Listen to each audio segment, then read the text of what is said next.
Welcome back to In the Kitchen with Grace. Tonight for supper, we're doing another crock pot meal. We're going comfort food style. We're doing chicken and dumplings. Yes, love it so much. And I love it that this recipe is so easy to just put together and then prepare for dinner tonight.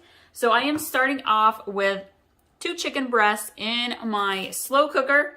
And I have put in 2 cups of water. Now you can either use 2 cups of chicken broth, or I'm going to use broth-based seasoning. So I put 2 cups of water in there.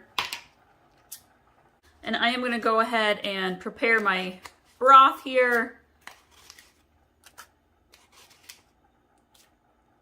And we're going to kind of just mix that in just a little bit. I will put all the ingredients in step-by-step directions in the description below. So I'm going to put my slow cooker on low. I'm going to cook it, let it cook for about 2.5 to 3 hours. And then we will throw in all of our other ingredients. And I've got cream of chicken, cream of celery. I got to add my roasted garlic and herb chicken seasoning quick.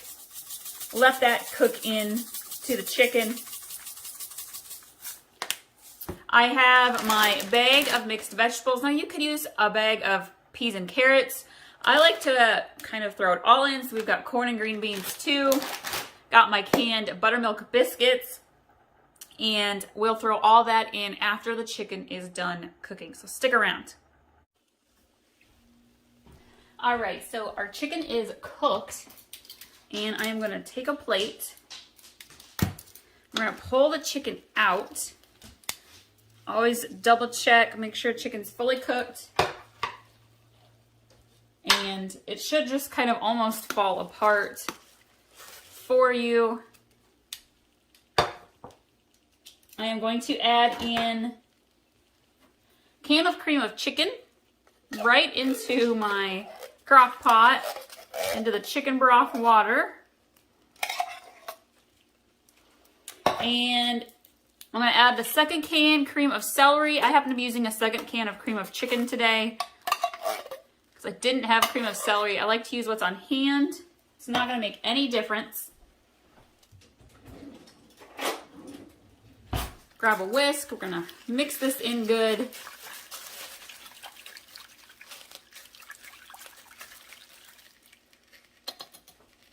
I am going to add in, normally I would add in about half of an onion diced, but I actually have a baggie of frozen celery, yellow bell pepper, and some onion that I had in the freezer to use up. It's perfect for soups and stews, chicken and dumplings. Mix that in. I'm going to add some parsley, probably about 2 tablespoons. I'm going to add a little bit more of my roasted garlic and herb chicken seasoning. You could add some salt and pepper. We're going to whisk that in good. I have my frozen mixed vegetables. Pour those in. And then I'm going to take 2 forks quickly and kind of shred my chicken apart. Chicken is shredded, so I'm going to go ahead and put that right back into our crock pot. Mix that in good with the vegetables. And then my can of biscuits, I'm using buttermilk biscuits. Basically, I just rip it in half and then in half again.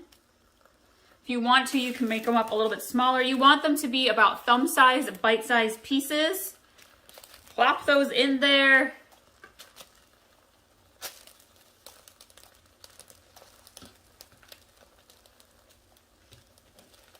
If you feel like you need to add a little bit more liquid to your crock pot, now is the time to do so. I might add about another half a cup or so, because as your biscuits cook, they're going to expand and absorb some of your moisture. Pepper, salt. Give this a good mix. All right, we're going to put the lid back on. You're going to let this continue to cook on low for about an hour, hour and a half. You'll know because your biscuit pieces will look done. and your soup creaminess will thicken up so it won't be so watery. I'll show you all what this looks like when it is all finished. We're ready to serve it for dinner.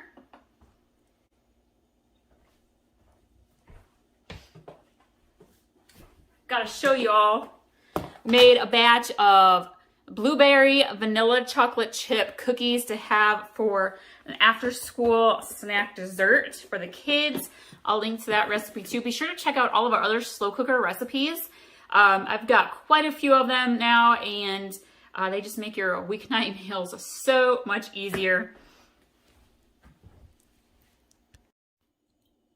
All right, you guys, it's almost dinner time. And oh, look at that. It smells so good. I cannot wait to eat this for dinner. Look at these chicken and dumplings.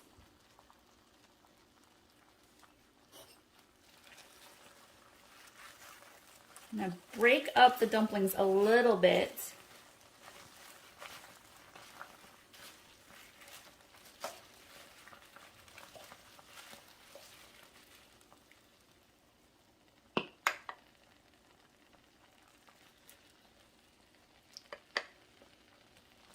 Right. Thank you guys so much for joining us today. Be sure to pin and save this recipe. The link to pin it and save it is in the description below. And if you're not following us on Facebook and Instagram, you can do so at In the Kitchen with Grace. We'll see you all next time. Thank you for sharing this recipe with your family and friends. Know your family is going to love it.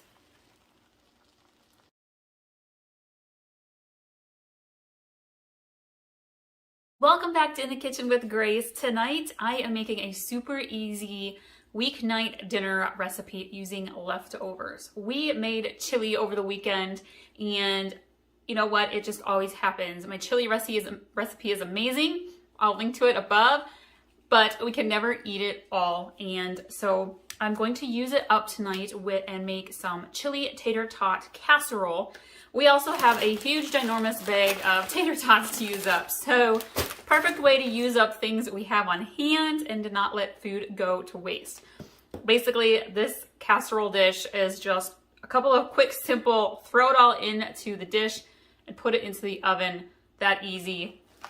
Let's go ahead and make a layer of tater tots on the bottom.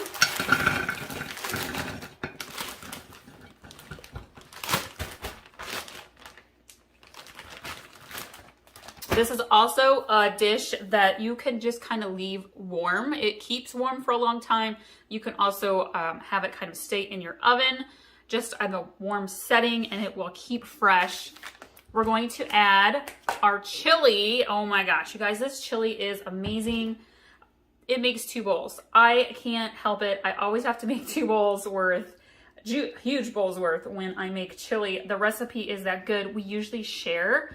My husband will take some to work and share it with some of his coworkers who I've known for a long time. So I like to feed the guys.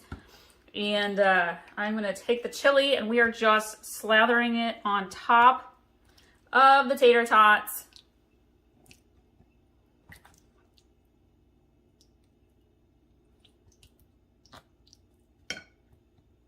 Like so. I am going to add a little bit of seasoning. Anytime I'm using potatoes, especially if I'm doing like breakfast potatoes or tater tots, I like to do onion and herb seasoning. It just adds a little flavor to non-seasoned potatoes. So I'm just going to kind of add that to the top. We're going to throw on some shredded cheddar cheese.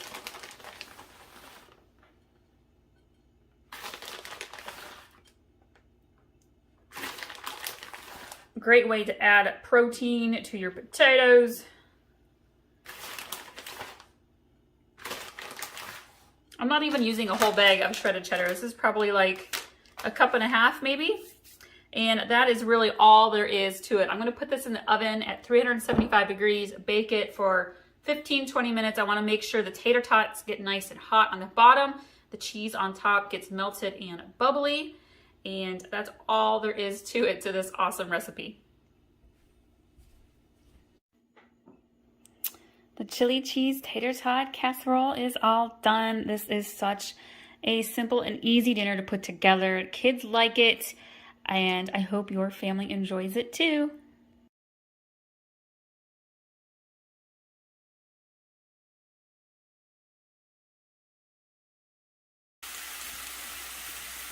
Today on In the Kitchen with Grace, we are making beef hand pies. These are so good and they are super easy to make. I have my ground beef, about a pound of ground beef cooking in the skillet. I have about a tablespoon of minced garlic and about a fourth of an onion diced up. Cooking here, we're gonna get that all cooked through. I'm gonna show you how to make the hand pie dough recipe. Super quick and easy to do. Again, this is all handmade, and then we'll come back and we'll put all of the filling mixture together. So the ground beef mixture is browned up nicely, and I'm actually going to add in a dash of steak sauce.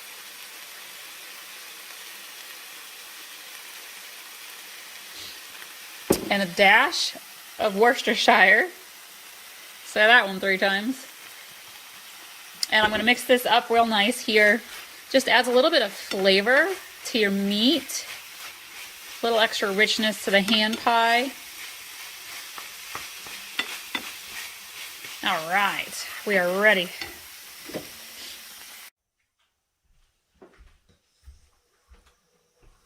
So for these beef hand pies, these are kind of similar to a Cornish pasty, but Cornish pasties are just your ground beef, your onions, and potatoes.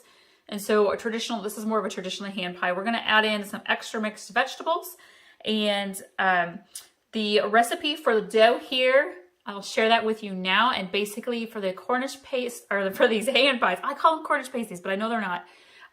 Basically for these hand pies, I double my basic pie crust recipe. So that recipe is here.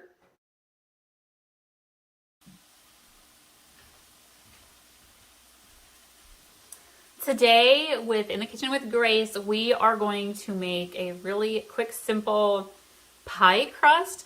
This crust recipe is actually, I'm using it to make hand pies, meat hand pies today for dinner tonight. But I wanted to share this recipe with you because it's super quick and easy and you can use it for pretty much anything.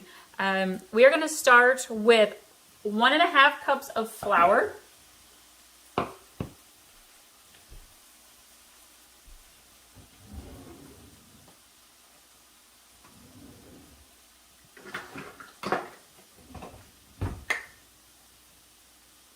And I'm using my 1/2 cup measuring cup here. There's half, there's 1, and there's another half. So we got 1.5 cups there. You want to have a pinch of white sugar. So just a little pinch. You need about a 1/2 teaspoon of salt. I'm just gonna kind of eyeball it. Get out your measuring spoons though if you're not used to eyeballing your measurements. And then we want about 5 tablespoons of ice water. And I have a little bit more than that in here in case I need just a little bit more. And you want 8 tablespoons of butter. You can actually hear behind me on the stove, I have the meat for my hand pies sizzling, and oh my gosh, it smells amazing. I'm gonna go ahead and dump my butter in. Now, you want to have your butter be cold.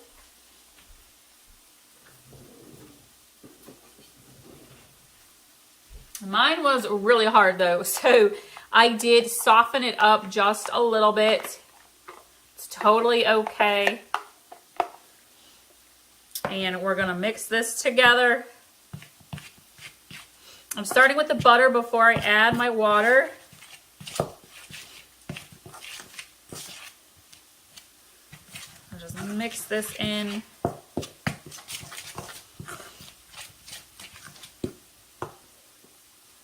I'm not adding all of it. You want about 5 tablespoons of water. But I always like to have a little bit extra on hand just in case.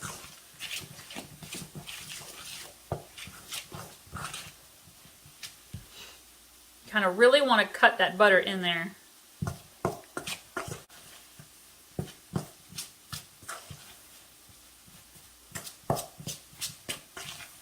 It's going to crumble first. And then it will come together into a big ball for you. I'm gonna go ahead and add just a little sprinkle more water.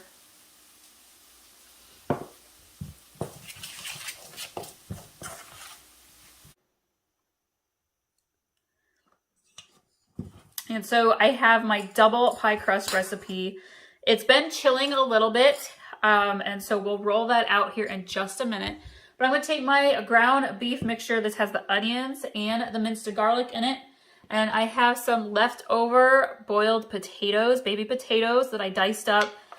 So I'm going to go ahead and put those in. And then I have a can of mixed vegetables. This is a great way to use up random things, leftovers in your refrigerator. If you've got frozen or canned mixed vegetables, you can just toss them in. So this has carrots, corn, potatoes, green beans, a little bit of everything, some peas. That's probably about good. Not using the whole can there. And I'm going to go ahead and just mix this together. And this is why I like to add a dash of the steak sauce and Worcestershire. It just kind of adds a little bit more flavor. And if you want to, you could also add a little bit extra like salt and pepper or any other kind of seasoning you want, really. But we kind of just like to leave it as is. That's mixed together nicely. And now I'm going to roll out my dough.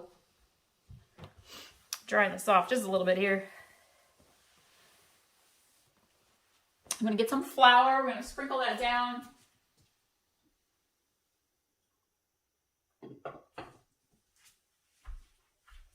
My counter's still a little damp. I washed her down after making the dough and she's damp. Here we go. Sprinkle the flour around for rolling out the dough. Get it on your hands with baking tips. Keeps the dough from sticking to you. All right, we're gonna press her down.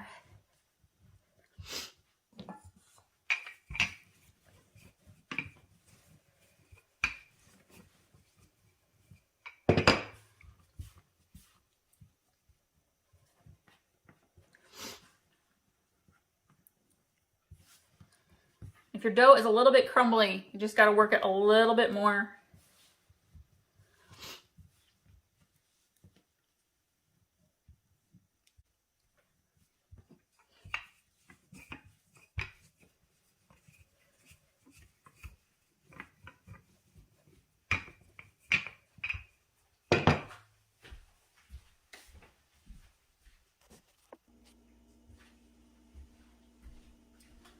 All right, I'm going to take a chunk of dough, about a handful,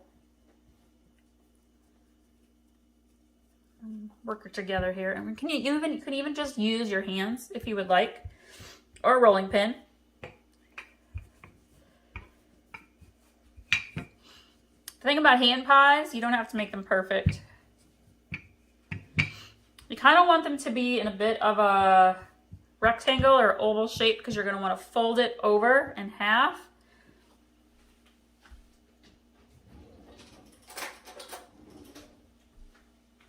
And before I add meat mixture, I kind of take a knife, a butter knife, loosen it up underneath the counter. I'm going to get my pan and then we're going to actually put it together on the pan.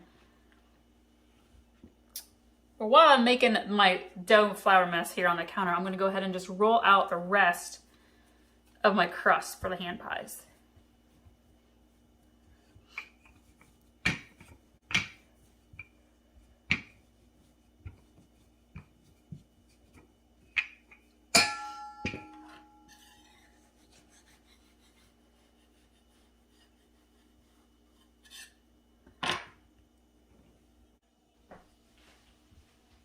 Okay, so we have our 4 little hand pie pastries here. I already have them on my baking dish. And we're going to go ahead and just kind of add our ground beef vegetable mixture to them.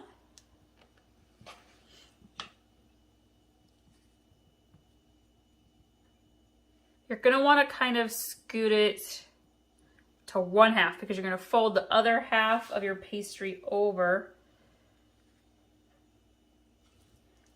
And you want to leave enough room to pinch the crust together.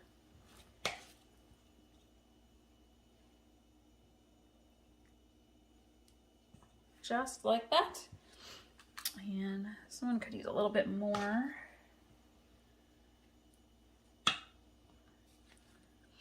Then you're gonna fold it over and press down. You could use a fork if you would like.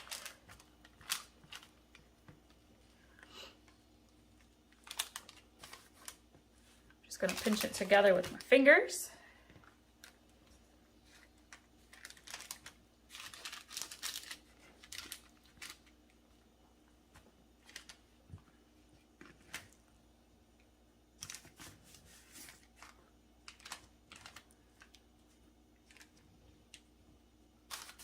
Just like so.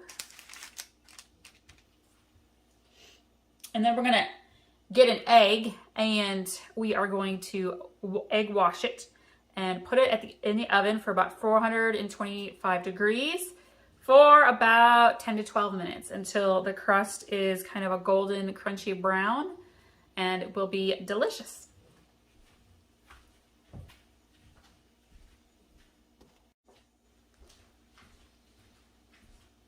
So the dough recipe that I made 4 hand pies. So if you want to make more than that, you can just double or triple the original dough recipe. The original dough recipe I will leave in the description below as well. It is 1.5 cups of flour, a 1/2 teaspoon of salt, a pinch of sugar, 5 tablespoons of ice water, and 8 tablespoons of butter. So that recipe right there will make about 2 hand pies. So you want to double that recipe for every number of, for every 2 pies you want to make. So this recipe also has a whole pound of ground beef. Now I like to save time. And so what I like about this recipe is it's very versatile. You could actually add this mixture into a breakfast casserole and bake it in the oven with some more eggs. Do an egg bake. You could add this to soup. You could do a taco soup. You could do a chili. You could do a vegetable soup. You could do all sorts of things with this. I am actually going to freeze it and I'm going to use it again for another meal I have coming up in a couple of weeks. And if you don't want to use ground beef, you can also use ground turkey, or you can use actual steak bites, which would be phenomenally delicious.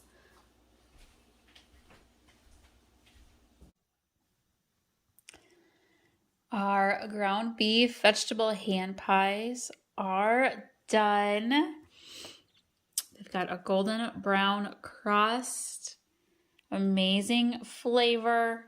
This is a delicious dinner recipe to add to your meal plan, especially during the cold winter months. I hope y'all enjoy this. We'll see you next time.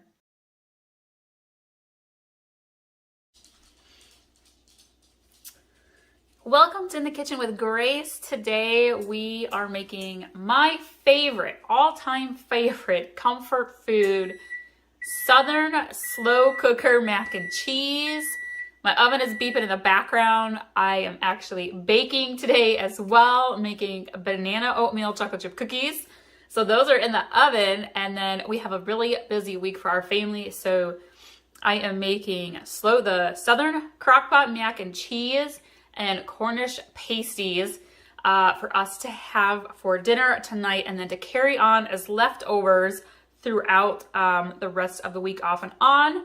And this recipe is phenomenal. It is better than any restaurant mac and cheese you're gonna come across. I have been making this for years and years, and it's so good. So I'm gonna go through the list of ingredients. It's kind of a longer list of ingredients. They are gonna be in the description below. So if you need the whole recipe, go to the description for it. I'm just gonna kind of quickly cover the ingredients so that you can kind of get it all together and then come back and make the mac and cheese in your slow cooker. We're gonna need elbow macaroni noodles, but you can use any noodles that you really have on hand. You're gonna want a 12-ounce can of evaporated milk, some sour cream, Parmesan cheese. You need some milk. You need about 16 ounces of cheese, shredded cheese. You could use some canned cheese like nacho cheese or soup cheese. But I like to use a variety. So I've got a handful of different shredded cheeses here. You're going to want 2 eggs. You need butter.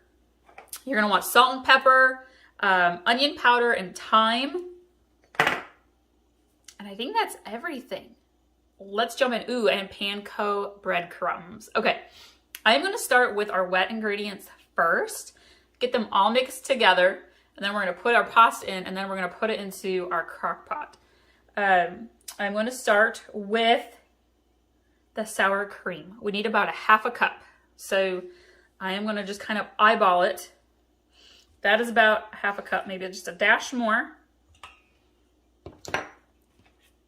We need a whole 12-ounce can of evaporated milk. I'm gonna let that pour into there carefully. This recipe is gonna seem like a lot of liquid, but you're cooking the noodles slowly, and it actually turns into just the perfect amount of creaminess in your mac and cheese noodles when it's all done. We actually need 2 eggs beaten. So I'm gonna do this here in a little bowl. I'm not even gonna get out my mixer, y'all. You don't need to bother dirtying all the dishes when you cook. Keep it simple, keep it easy. Oh, as I say that, this egg is gonna be challenging. There we go. And I'm just gonna use a fork. Just whisk it together.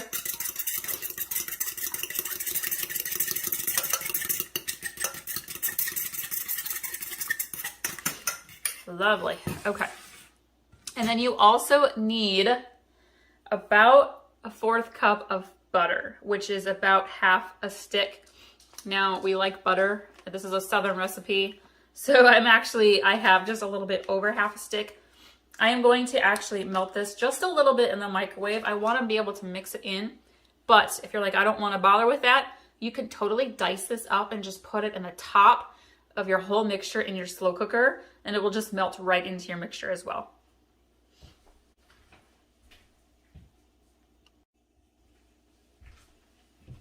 All right, I have my butter melted. Let me just kind of get the sour cream off my spoon here. I'm gonna pour this in. Normally I aim for mostly healthy recipes, y'all, but let me tell you, when it comes to crock-pot mac and cheese, we go straight Southern. We do not hold back. We make it delicious. All right, I need a 1.5 cups of milk. Recipe normally calls for whole milk, but we drink skim milk in our house, so that's what I use.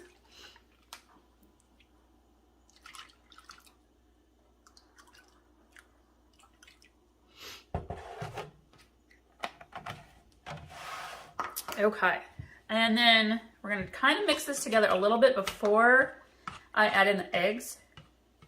Kind of get that sour cream and butter worked in. And then I'm actually gonna go ahead and add my seasoning ingredients as well. So we need a 1/2 teaspoon of dry mustard and a 1/4 teaspoon of thyme. And honestly, I just kind of eyeball it. You don't have to really measure these, just kind of sprinkle a little bit in. This is the thyme. I'm going to add in my mustard. Again, you're looking for about a 1/2 teaspoon of the dry mustard, but I'm just eyeballing it, you guys. You really don't need to get out the measuring spoons for this. Cayenne pepper, now don't go crazy on cayenne. This just adds a little hint of flavor. Sprinkle a little bit of that in, along with salt and pepper. Sprinkle a little table salt. Love pepper in the mac and cheese, so I tend to go a little heavy on the pepper. Mix this all in here just a little bit. All right, I'm gonna add the eggs.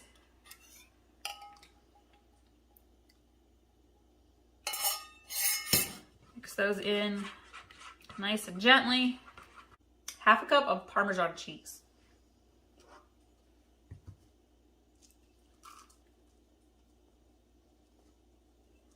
Sprinkle that in there. Mix that in nicely.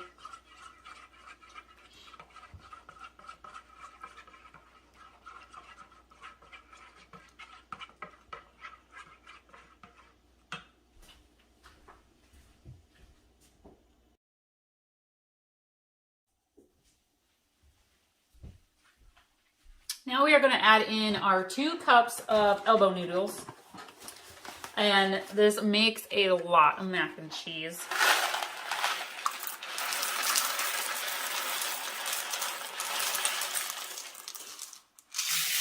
You want to use uncooked macaroni noodles. If you're in a hurry, you can parboil them, like make them just a little bit on the soft side. But really you want to just allow your noodles to fully cook in the slow cooker. And I'm going to add just a little sprinkle more. If you're going to make this for a crowd, like for game day or a potluck, you can easily double this recipe and it will fit into one normal standard size crock pot. So that's also nice. This is definitely a crowd pleaser. So we're gonna mix that in. And again, it looks really liquidy, but as the noodles cook, it absorbs the moisture. And now I'm gonna add in my cheese. So today I'm just using shredded cheese. I have a little bit of sharp cheddar left. So we're gonna dump that in. I have a little bit of mozzarella. I'm not gonna add all of it in. You want total about 2 full cups to 2.5 cups of shredded cheese. So that's probably about 3/4 of a cup maybe. And I have medium cheddar, so I'm gonna add some of that in.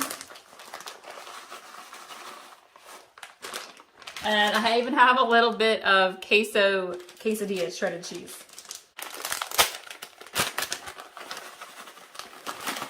Ooh, big chunk there. That one came straight from the freezer. Crumble that up a little bit.